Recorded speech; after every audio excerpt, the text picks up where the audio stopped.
السلام علیکم. محمد اظہر صدیق اپنے پروگرام میس نیوز کے ساتھ حاضر خدمت ہے. چیزیں بہت تیزی سے تبدیل ہو رہی ہیں. کچھ اچھی خبریں آج کے اس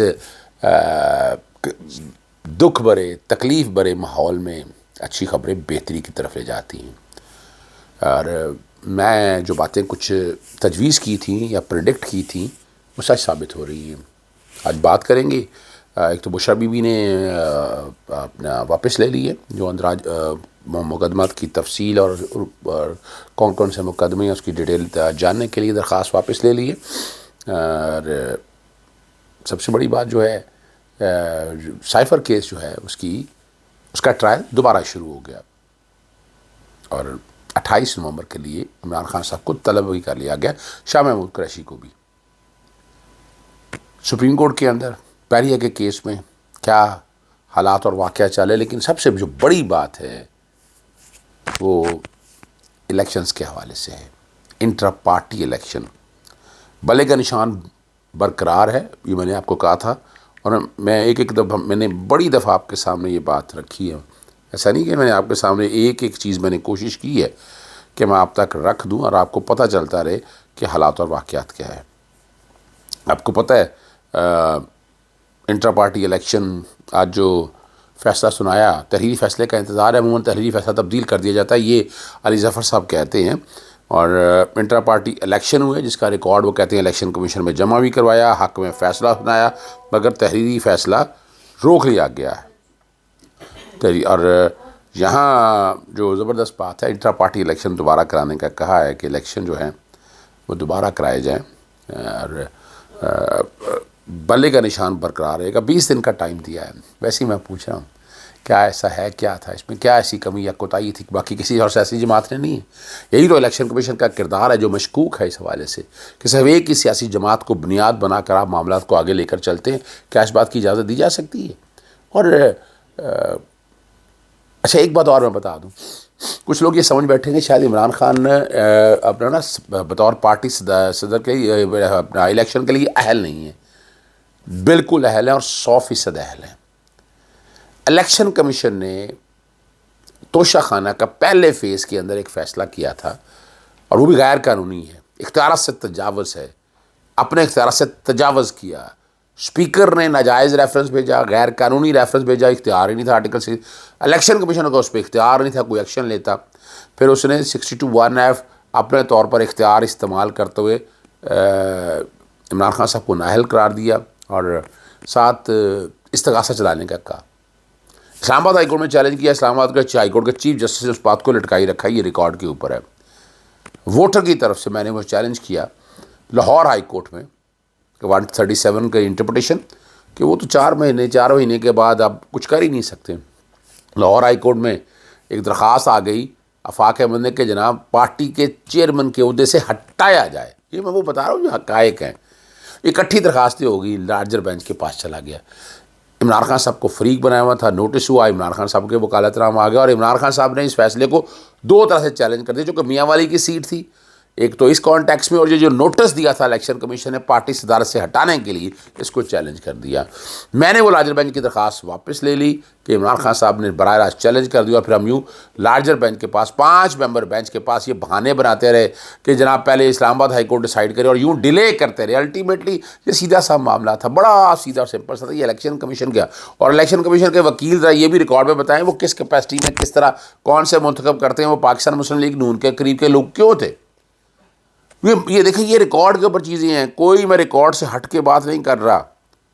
اور اب پھر الیکشن کمیشن نے فیصلہ آئے گا ابہام سا, اور اس فیصلے کو چیلنج کیا جا سکتا ہے. یہ بتا دوں الیکشن کمیشن کے اس فیصلے کو چیلنج کرنا چاہیے. میں تجویز بھی کروں گا کہ اس کو چیلنج بھی کرنا چاہیے, لیکن ایک پازیٹیوٹی ہے اس پہ, وہ ذہن میں رکھیے گا. اس کی وجہ سے اس سے الیکشن کی گہما گہمی جو میں بات کر رہا ہوں کہ الیکشن کا ماحول بننا چاہیے. اب پارٹی کے الیکشن ہونے ہیں تو اس کے لیے لوگوں نے ووٹ ڈالنے کے لیے آنا ہے. ڈسٹرکٹ لیول کے اوپر, ضلع کے لیول, تحصیل ضلع کے لیول, صوبے کے لیول اور وفاقی سطح کے اوپر اب یہ الیکشن ہونا بہت بڑی ایک بلیسنگ ان ڈسگائز کہہ سکتے ہیں کہ ایک بڑا ایونٹ مل گیا ہے اور عمران خان صاحب خود بھی اس میں شرکت کر سکتے ہیں. یہ بھی ایک بڑی بات ہے. اور الیکشن کمیشن اب دیکھنا ہے کہ صاف شفاف الیکشن کرانے میں اب کیا کرے گا. اب یہ اختیارات دیکھنے ہیں. یہ بہت معاملہ، اور میں اس کو بہت بہتری کی طرف سمجھتا ہوں. آپ کا بلے کا وہ بلہ نہیں جاتا آپ سے، نہ ہی پاکستان تحریک انصاف کو بین کیا جا سکے گا. میں نے اس کے ریزنز بھی بتائے تھے. نہ ہی دہشت گرد جماعت ہے، اور نہ ہی وفاقی حکومت نے ابھی تک کوئی ایسا میٹیریل سامنے رکھا ہے کہ جو آرڈر پاس کر کے اسے بین کرا جائے، اور الٹیمیٹلی سپریم کورٹ کے سامنے یہ معاملہ جانا ہے. تو یہ مبارک میں دیتا ہوں. اور الیکشن عمران خان صاحب لڑ سکتے ہیں گیما گیمی. اب یہ کام ہے آپ سب لوگوں کا. اب دیکھنا پڑے گا کہ پنجاب سے ہر جگہ سے کون کون لوگ نکلتے ہیں، اور یہ اب ٹرننگ پوائنٹ ہے آپ لوگوں کے لیے، یاد رکھیے گا. توہین الیکشن کمیشن کی درخواست کی سماعت ہوئی. الیکشن کمیشن کا اختیار ہی کوئی نہیں ہے، لارجر بینچ بنا ہوا ہے. الیکشن کمیشن کہاں سے کورٹ آ گیا؟ یہ نہ کورٹ ہے نہ ٹرائبونل ہے. اسی لیے اس وقت بھی کہہ سکتے تھے کہ یہ نااہل نہیں کر سکتا عمران خان صاحب کو. عمران خان صاحب کی طرف سے باقی آپ کو پتہ ہے بشرا بی بی کی طرف سے درخواستوں گئی ہوئی تھی. پرچے کتنے پرچے چھپا کے رکھے ہوئے ہیں نا. اور ٹارگٹ اس وقت بشرا بی بی ہیں، سافٹ ٹارگٹ ہیں. اللہ تعالیٰ نے زندگی اور صحت اس محنت سے وہ اپنے میاں اور خامند کے ساتھ اٹیچ ہیں، اور جتنی محنت اور تقدو وہ کر رہی ہیں. گھریلو خاتون جھوٹے الزامات کا برداشت کرتی آ رہی ہے اتنے سے، لیکن عمران خان کے ساتھ شانہ بہ شانہ کھڑی ہیں، وکلا کے ساتھ رابطے میں ہیں. دن رات ان کی کوشش ہے. اور ایک پردہ در خاتون کا اس طرح محنت کرنا، یہ اس بات کا ثبوت ہے کہ وہ اپنے خامد سے کتنی لائل ہے. اور اتنی تکلیف یہ پر تکلیف برداشت کرنا، یہ بڑی بات ہے. قابل تحسین ہے ایسی خواتین، خاص طور پر بشرا بی بی ایک مثال قائم کر دیا. انہوں نے معاشرے میں الزام بڑے لگتے رہے، بہت الزام، ابھی بھی الزامات اور لگیں گے، لیکن کوئی نہیں. آپ کھڑی رہیں بی بی. آپ اللہ تعالیٰ آپ کو زندگی اور صحت دے. عمران خان صاحب سے ملاقات ہوئی وکلا کی، اور انہوں نے بہت سی باتیں ڈسکس کی ہیں، بہت سی. اور عمران خان صاحب بالکل بڑے جوش میں ہیں، وہ پوری طرح سے میدان میں لڑنے کے لیے تیار بیٹھے ہیں. انہوں نے پیچھے نہیں ہٹنا، یہ میں بتا دوں آپ کو. یہ غلط فہمی ہے کسی کی وہ پیچھے ہٹ جائیں گے. بالکل عمران خان صاحب پیچھے ہٹنے والے نہیں ہیں. وہ کھل کے کھیلیں گے، میدان میں کھیلیں گے، سامنے کھیلیں گے، سائیڈ پہ بالکل کسی طرح سے بھی نہیں جائیں گے. اور آپ کو میں آگے، ہاں وہ ایک بات تو بھول گیا بھائی، میں وہ نواز شریف کہتا ہے کہ میں جھوٹ نہیں بولتا. میں نے ایک وہ ٹھیک ہے لوگوں سے پوچھنے کے لیے، اور نواز شریف کی یہی بات تکلیف دہ ہے. ذرا سنیے گا نواز شریف نے کیا کہا ہے. نواز شریف کیا کہتا ہے کہ میں جھوٹ نہیں بولتا، ذرا سنیے گا آپ. اس کے بعد اصول طور سیاست چھوڑ دینی چاہیے نواز شریف کو، لیکن آپ لوگوں کے لیے میں بتانے لگا ہوں، سنیے گا. میں الحمدللہ جھوٹ نہیں بولتا. سیاست کے لیے جھوٹ بولنا بھی کوئی بات ہے؟ کیا کھٹیں گے آپ سیاست کے لیے جھوٹ بولیں گے؟ یہاں تو آپ شاید آپ کو حکومت مل جائے، ادھر جا کے کیا اب اس کے بعد آپ کیا کہیں گے؟ مجھے خود بتا دیجئے گا، آپ کیا کہیں گے اس کے بعد؟ ڈو مرنے کا مقام ہے نا.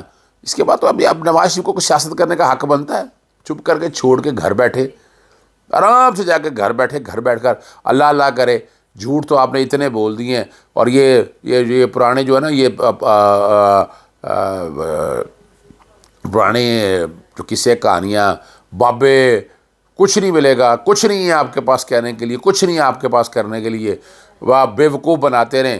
ذرا وہ موازنہ کرتے ہیں کہ میرے دور کا، بھائی اپنے دور کا پہلے جنرل پرویز مشرف کے ساتھ موازنہ کریں. آپ کو اندازہ ہو جائے گا کہ جنرل پرویز مشرف کا جب آپ موازنہ کریں گے، آپ کو بڑی کلیئرٹی کے ساتھ بات آئے گی کہ جنرل پرویز مشرف کے دور میں کیا پوزیشن تھی. اس کے بعد عمران خان نے تو یہ ریکارڈ کے اوپر ہے بات ہے، یعنی ہمیں کہنے کی کیا ضرورت ہے. ریکارڈ پہ ہم دیکھتے آئے ہیں کہ کرونا کے دور میں کس طرح مقابلہ کیا، کس طرح بہترین طریقے سے وہ معاملات کو لے کر چلے، اور اس کے رزلٹ آپ لوگوں کے سامنے ہیں. پاکستان کی اکانومی کہاں چلے گی اس وقت؟ برین ڈرین جو ہو رہا ہے اس وقت، جب ملک کے ساتھ ظلم ہو رہا ہے، ملک کہاں سے کہاں چلا گیا ہے. کبھی میں یہ بات کر رہا ہوتا ہوں کہ اگر آپ افغانستان کے ساتھ کمپیریزن کر لیں، آپ اگر کمپیریزن کر لیں، اب چلے چھوڑیں، افغانستان کے ساتھ ہی کمپیریزن کر لیں، تو آپ لوگوں کو اندازہ ہو جائے گا کہ یہ ملک جو ہے، اس ملک نے کتنی یعنی اس ملک کے ساتھ کیا کیا کچھ کیا گیا، اور یہ ملک کہاں پہنچا دیا ہے ان لوگوں نے. یعنی ان لوگوں نے ایسی جگہ لا کر ملک کو کھڑا کر دیا ہے کہ جہاں آپ کو بڑی تکلیف اور دقت ہوتی ہے. اب چلتے ہیں آخری بات کی طرف. سائفر کیس میں ججمنٹ پہ عمل درآمد شروع ہو گیا. اب وفاقی حکومت اس کو چیلنج کرتی ہے، یہ دیکھنے کی بات ہے، لیکن ججمنٹ پہ امپلیمنٹ کر دیا ہے. انہوں نے 29 گیس کی اپوزیشن پہ چلے گئے، اور 28 نومبر کے لیے عمران خان صاحب کو طلب کر لیا، شاہ محمود قریشی کو بھی. اب لانا تو پڑے گا. لانا تو پڑے گا، اور سماعت بھی اوپن ٹرائل میں ہوگی، جیل ٹرائل نہیں ہو رہا. یہ بھی ایک بہت بڑی جیت ہے. اس کے بعد 190 ملین اور القادر ٹرسٹ میں بھی جو ہے وہ باہر سماعتیں ہوں گی. جب باہر سماعتیں ہوں گی عمران خان صاحب کو باہر آنا ہوگا، لیکن اس پہ 2 خدشات ہیں. وہ سیکیورٹی کی پوری توجہ رکھنی ہوگی، اور جیل کے اندر تو بڑا دھیان رکھنا پڑتا تھا نا کن چیزوں کو سامنے رکھتے ہوئے.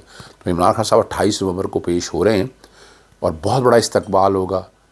اب الیکشن کا ماحول میں دیکھ رہا ہوں بنتا ہوا. اگر آپ لوگوں نے الیکشن کا ماحول بنا لیا تو پریشر پڑ جائے گا اور آپ واپس آ جائے گی. اور مساق جمہوریت کی بات میں بار بار کرتا رہتا ہوں، اور میں نے کرتے رہنا ہے. ملک تبھی آگے جائے گا اگر ہم ایک دوسرے کو اتنی سپیس دیں گے، مگر یہ نہیں کہ آپ کو کمپرومائز کر لیں. ان کمپرومائز کی اجازت نہیں ہونی چاہیے. اجازت چاہتا ہوں. السلام علیکم، اللہ حافظ. پاکستان زندہ باد.